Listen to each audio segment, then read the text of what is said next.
Welcome to Breakthrough Science. Benjamin here. And today I will continue my series about training, nutrition, and recovery. So, as you know, I'm running right now the human strength experiment with me as the test monkey. And by the end of the video, I will also talk a little bit about how is it going. But today's video is mainly about strength training or in general training. So you can differ between endurance training and strength training.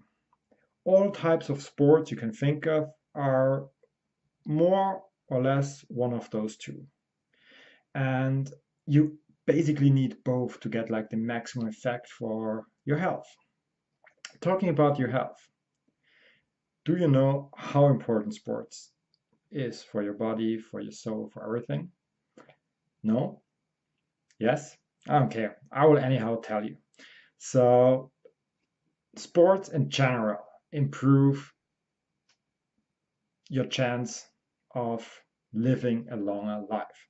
Especially in a higher age, sport will tremendously decrease the mortality rate in comparison to people who don't do sports. So that alone should be a huge checkup why to do sports. But if you're not convinced, let's dig a little bit deeper into it. Your heart really likes sports if you don't overdo it.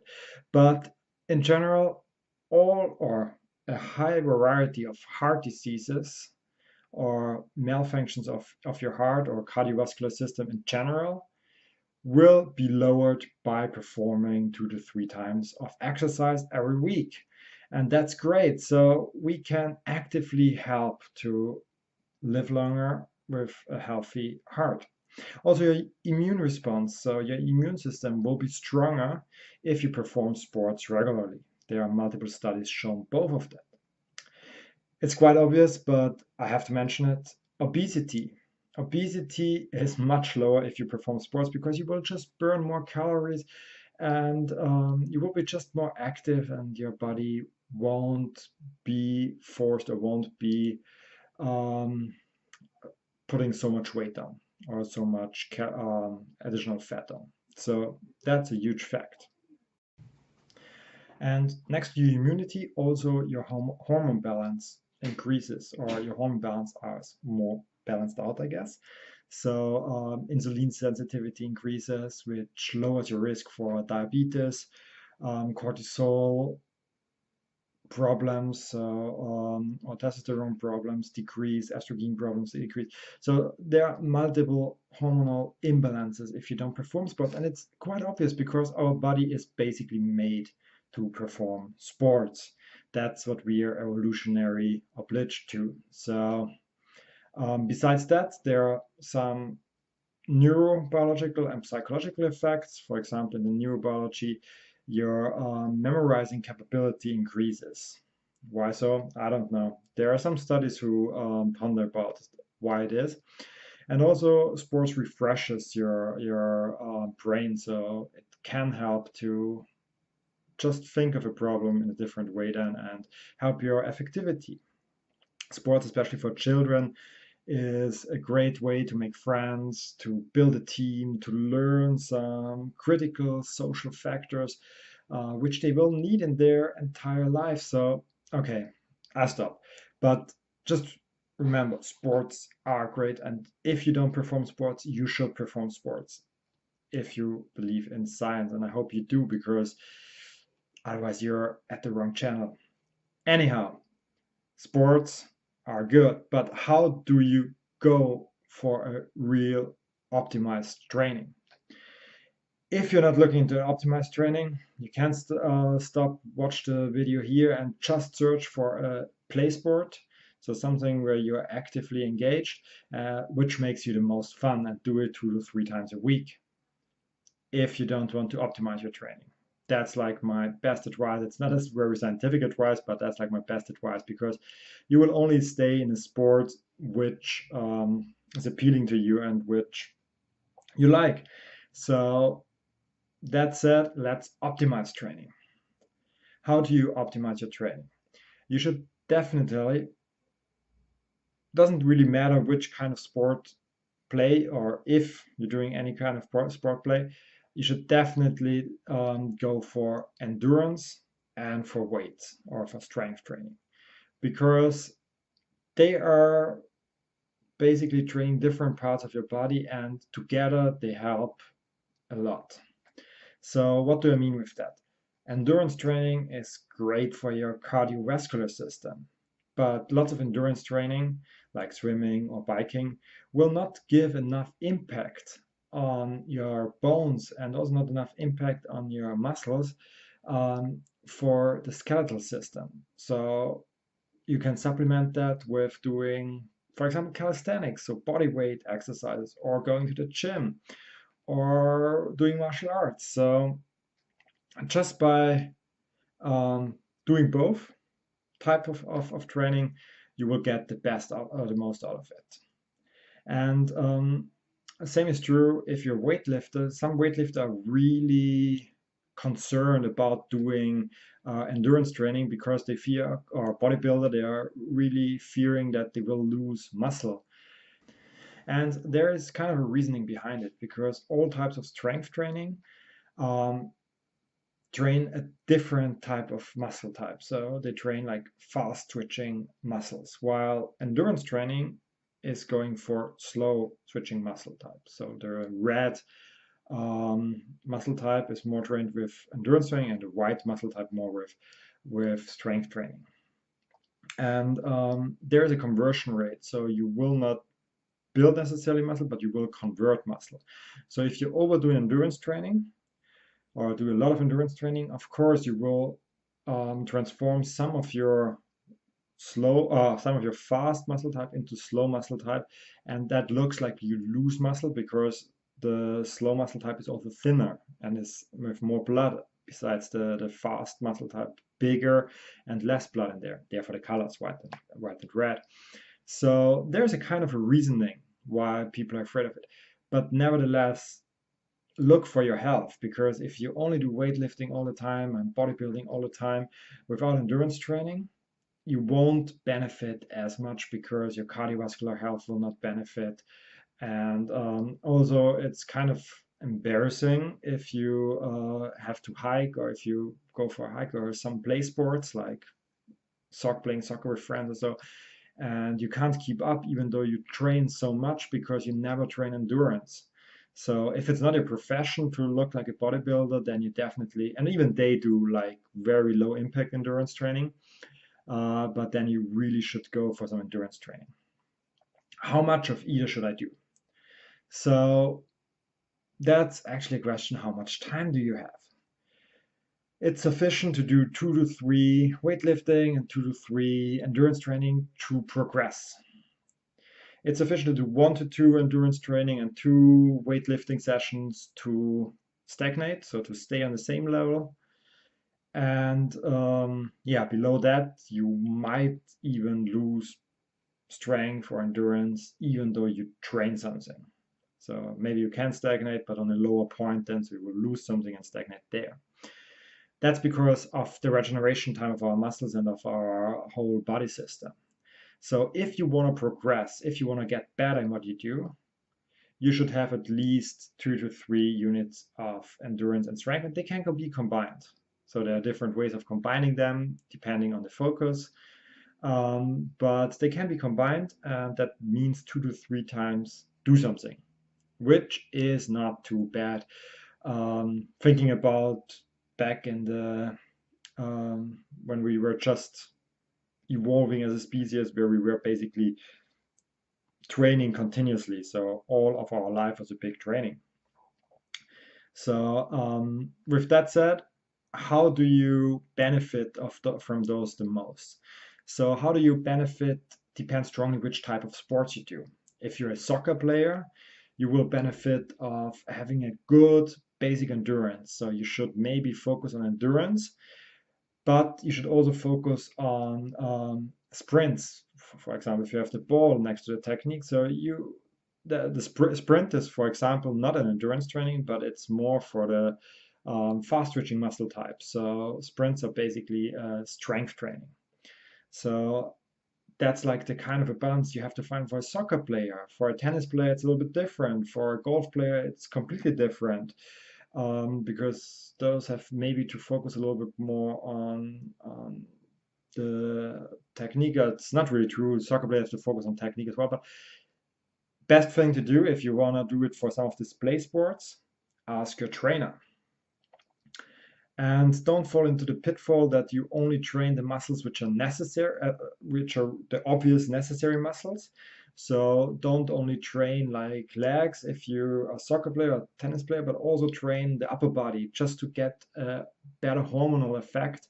And also, if your upper body is trained, you will be performing better because your general body muscularity is higher. And again, whole body training is better for your general health. With that said, so progression 2 to 3 times, better on 3 times a week. Stagnation 1 to 2 times, better on 2 times a week. And first decline and then stagnation, you can be fine with 1 time, actually, a week. So that's quite time intense. So you should try to, depending on how much time you have, you should try to find the right sport for you, which maybe incorporates both at once.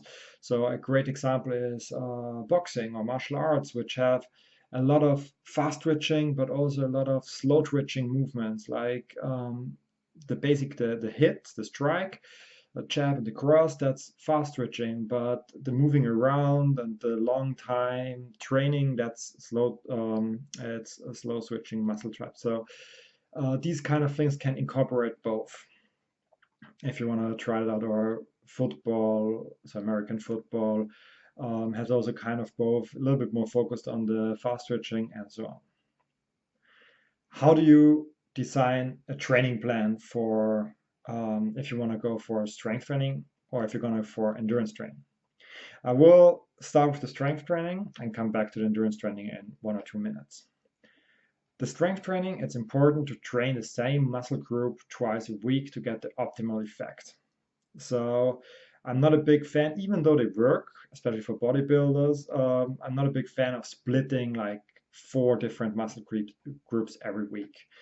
For me, it's much better, or also for most scientific studies show it much better if you train twice a week the same muscle group. So if you just have a tour split, or if you train like full body 2 or 3 times a week. So that should be, for the effect you have, it should be better. Besides, you're really going for bodybuilding, you really want to destroy your muscle completely, so it needs almost a week to recover. That's also much more, it's harder for your body, so it will also kill your immune system maybe a little bit more. For the volume is actually, the volume and the intensity are 2 key factors you should keep in mind. The volume should be around, for regular training, if you don't want to go for tournaments or so, should be around 10 sets per muscle group for the big muscle groups like chest, back, legs. These are 10 sets per week. So like, for example, 2 times 5 sets. Can be a little bit higher. You should not go over 20 sets per week, because then you might go into overtraining. But that's very dependent on the intensity you train with. So, and the intensity, if you want to build muscle, if you want to get stronger, these are actually 2 kind of different types partly. So if you want to get stronger, stay in a very low range, stay below 6 reps. So if you want to really push as much weight as possible and train for that, stay in a low range. If you want to go for optimal hypertrophy, it's 8 to 12 reps. And this is partly scientific proven, partly just empirically given from weightlifter to weightlifter, from bodybuilder to bodybuilder. But what is scientific proven is that the muscle activation with the right intensity, that you can't perform more than 12 reps, is optimal for hypertrophy. So that should be your goal if you want to build muscles. So 10 sets for the big muscle groups, around 4 to 6 for the small muscle groups like the biceps or the triceps or the calves or the abs. That should be totally enough. And then you go for a good volume with the right intensity of making like 8 to 12 reps if you want to gain muscle. And I guess that's um, a lot of people's goal. So that's a question very often asked in forums and stuff like that. And yeah, and then the split depends. You can do a full body split 2 or 3 times a week. You can do you can go for upper lower body, for push pull splits. The most important thing here is that you try to train twice a week the same muscle group, because there are multiple studies who show that that's beneficial.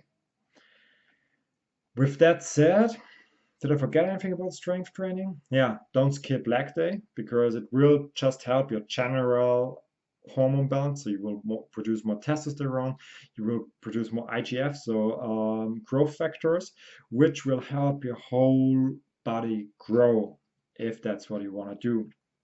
If you want to just stagnate at the level you have, or you want to build a little bit, but you don't want to focus, do 2 times full body workouts. Totally fine. And the most important part, if you want to improve and if you want to gain muscle and if you want to become stronger, is progressive overload. So this is like a mantra of weightlifters and bodybuilders, to continuously overload your body. So to set continuously higher workload you're performing per training session. That means if I did bench press, standard example, sorry for that, 8 repetitions, 4 sets with, I don't know, 70 kgs or 80 kgs. It's about what I'm doing in the gym. I know it's not that much, but yeah, I'm working on it. And if you want to, so progressive overload means that at the next week you try to get 1 rep more in 1 set at least, or to get like 1.25 kilograms more or 2.5 kilograms more next week, and do that continuously. So you continuously set a new stress signal to the muscle, and that will basically be the stimuli to grow. With that said, that's weightlifting and or muscle gain. So now let's go for endurance training. For endurance training, basically the same principles are true. So you want to train 3 times a week. You don't want to really go more than that. It's not going for 4 or 5 times, besides you're training for a tournament and it's still a while to the tournament. There is a complete own science about preparing for a tournament. But you want to stay with 3 times to give your body and your central nervous system enough time to repair itself, especially if you're a beginner or intermediate or beginner intermediate in this level. And you try to set goals also here for the distance you run or for the time you need for the distance. And you try to also here progressively overload and improve for your endurance training. So I myself, I'm not really doing a lot of endurance training. Um, I'm mainly playing tennis and going for kickboxing as my endurance factors, but it's mainly because I love the sports and it would be hard for me to additionally go then for runs and stuff like that. If you see that their basic endurance is too low, so if you, for example, breathe hard, if you already climb up like a few stairs, then you should think about not going for a run, but going for a fast walk and improving step by step until you're able to run like 20, 30 minutes without stop. Or you can make like 1 minute of run, 5 minutes walking to recover, like this kind of interval training. There are many different types of endurance training, which are, for example, LISS, so low intensity training, or HIIT, like high intensity training, which has often a bit of fast switching muscle groups in there as well. It's also like interval training and so on. So you will stumble around this terminology when you look more into it, and I'm happy to make extra videos, but I want to keep it kind of short. It's already a long video. All right, with that said, that's my best scientific advice about training. I will as always, set some videos which explain more to single topics and some publications which approve some of the statements I made throughout this video in the description of the video. And now let's come to my human strength experiment. How is it going? So it's tough. I'm trying to have 4 weightlifting units every week, like upper lower body with a high volume. I'm going for 16 to 18 sets per big muscle group and for 6 sets for the small muscle groups. And next to that, I'm trying to do 3 to 4 endurance sessions. I just want to try out my own limits and see what's happening with my body, how do I feel, and how do I feel after. So for the weightlifting, I went for upper lower body training where I focus on one day more the chest, on another day more the back, but I train both on both days. It's just like 2 sets difference in the 2 days.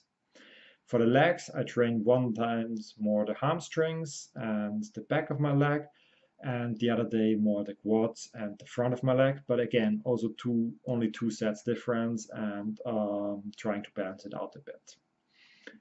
And so far, the high volume led to strong muscle ache. That was quite logical. But I also felt it on my central nervous system that this high volume is really hitting me hard. So feeling that, but it makes a lot of fun. So that's the most important thing. And I also try to focus on my nutrition. As said last time, I'm trying to eat 300 to 400 calories more than I need every day. And so far so good. I feel really tired in the evening and I'm really done in the evening, but I can keep up. And so for last week I made all 4 sessions. This week I only did 1 session so far. We'll do the second one today, third one on Thursday, fourth one on Friday. And last week I played twice tennis and went for a 120-kilometer hike, fast hiking with some sets of running. So I did basically 4 weightlifting, 3 endurance training. This week there are 3 tennis sessions up and still 4 weightlifting, and maybe I go for a run on Saturday or Sunday or do some kickboxing. We'll see about that. So that's the update about how the strength experiment is going. It's going really well. I'm happy to post my training plan if someone is interested in that or trying it with himself by himself. Never forget to prepare for such an experiment if you're doing it by yourself, with slowly preparing the volume. So I didn't start like from one day to another with this huge volume of being like over 1 hour every day in the gym. And yeah, I'm curious what will be the outcome, but that I will let you know in 2 weeks. Next week, I will talk about recovery. So how to time your recovery, what are the important parts of recovery, how you can enhance recovery, and so on. With that said, thanks for joining in. See you next time for the next video. Bye, guys.